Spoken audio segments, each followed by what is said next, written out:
Regarding that peaceful future, it is a given that education and the accessibility to it provides people with the ability to rebuild what has been lost and prepare for what is yet to come. However, when we look at the refugee crisis, we see that many refugee children, as of today, still do not have access to education.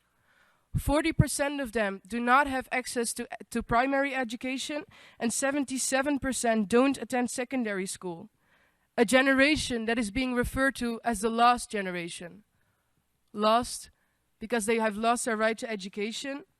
Lost because when they look in the future, as opposed to most children, they do not imagine themselves as doctors, dentists, artists, or teachers. Lost because they have lost their hope. Madam Chair, as a young person myself, I can only imagine the amount of cynicism that would make its way into the life of these young people.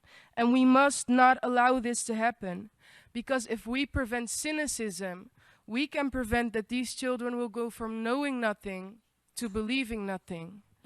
They do not only have a right to a future, they also have the right to a future that they will believe in. The obstacles for young refugees to go to school vary per region, and this is why it is crucial for us to have a tailor-made strategy for every region to provide education.